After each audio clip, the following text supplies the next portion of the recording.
Firstly, a very good morning to all.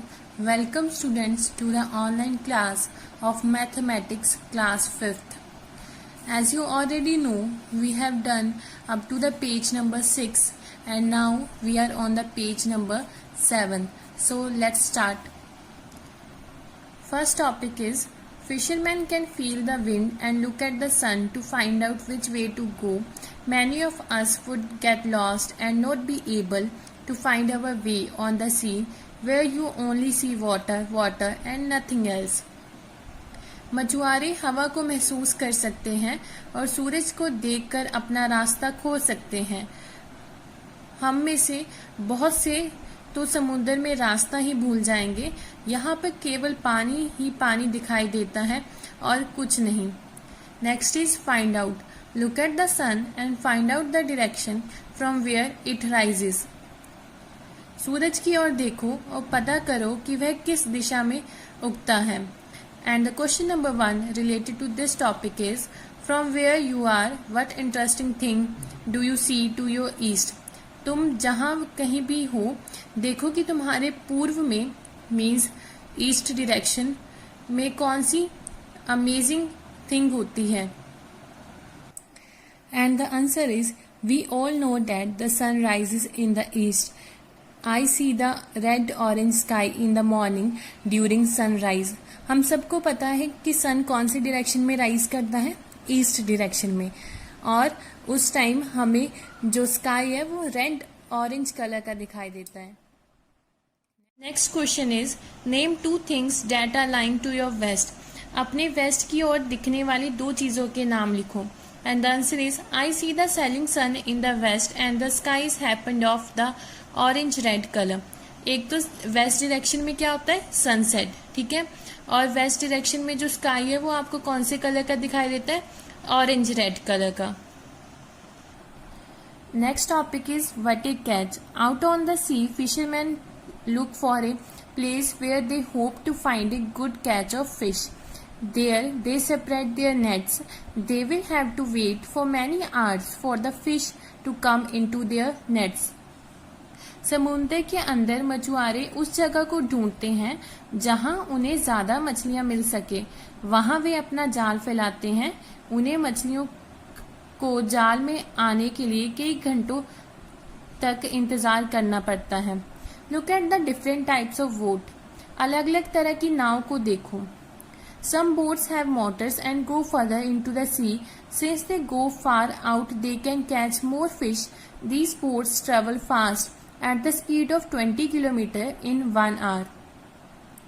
कुछ नाव में motor लगी होती हैं और वे समुद्र में बहुत दूर तक चली जाती हैं। समुद्र में दूर जाके उन्हें ज़्यादा मछलियाँ मिल जाती हैं। मोटर लगी नाव लगभग 20 किलोमीटर प्रति घंटे तक की चाल से चलती है। And the first question related to this topic is how far would the motor boats go in 3.5 hours? The answer is the boat travels in 1 hour is equal to 20 kilometre. Boat 1 hour में कितना distance cover करती है, 20 kilometre, ठीक है। But आपने कितने time में find out करना है, 3.5 hour, ठीक है। तो सबसे पहले हम फाइंड आउट करेंगे 3 hours में, ठीक है। 3 hours में जो डिस्टेंस है उसको फाइंड आउट करने के लिए हमें 3 को किससे मल्टीप्लाई करना पड़ेगा, 20 किलोमीटर से, ठीक है, क्योंकि 1 hour में वो कितना डिस्टेंस कवर कर रही है, 20। जब हमने 3 को 20 से मल्टीप्लाई किया तो आंसर कितना आया, 60, ठीक है।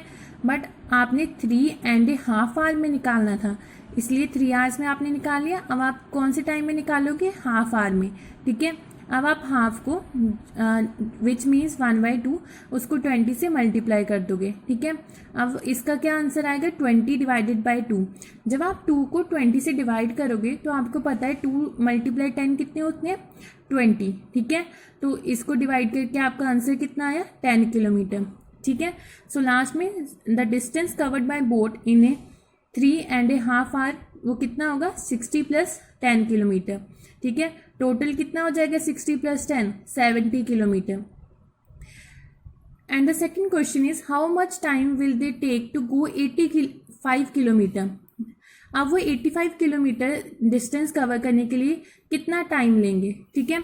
सबसे पहले बेटा आपको स्पीड कितनी दी थी, 20 किलोमीटर पर आवर, डिस्टेंस कितना दिया था, 85 किलोमीटर, ठीक है। आपको पता है कि स्पीड का फॉर्मूला होता है distance divided by time, but आपने क्या फाइंड आउट करना है, आपने टाइम फाइंड आउट करना है, ठीक है। इसलिए आप कौन सा फॉर्मूला यूज करोगे, टाइम का। टाइम किसके इक्वल होता है, distance divided by speed. Distance की वैल्यू कितनी है, 85, और स्पीड की वैल्यू कितनी है, 20। 85 को आप 20 से क्या कर दोगे, डिवाइड।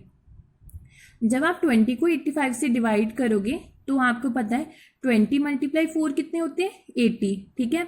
और 85 में से जब आपने 80 माइनस किए तो आपका रिमाइंडर कितना था, 5, एंड द क्वोशिएंट इज 4। तो आपका आंसर कितना होगा, 4.5 आवर।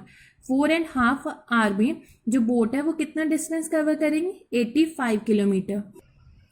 बेटा ऑन द पेज नंबर 8 आपको different types of boat show की है, ठीक है। First and second is motor boat, and this one is long tail boat, and this one is big machine boat. Next is, but the fishermen are now very worried. There are some very big machine boats in the business. They go far out and put their big nets deep in the sea. This way they collect a whole lot of fish, leaving very few near the seashore. They also stay out on the sea for many days. लेकिन अब मछुआरे बहुत चिंतित हैं क्योंकि इस मछली व्यापार में मीन्स बिजनेस में कुछ बड़ी बड़ी मशीन लगी हुई नाव आ गई हैं। वे समुद्र में बहुत दूर जाकर गहरे पानी में बड़े बड़े जाल डालते हैं। इस प्रकार वे सारी मछलियां पकड़ लेते हैं और समुद्र के किनारे पर बहुत कम मछलियां रह जाती हैं। ये नाव ज़्यादा दिनों तक समुद्र में रह पाती है।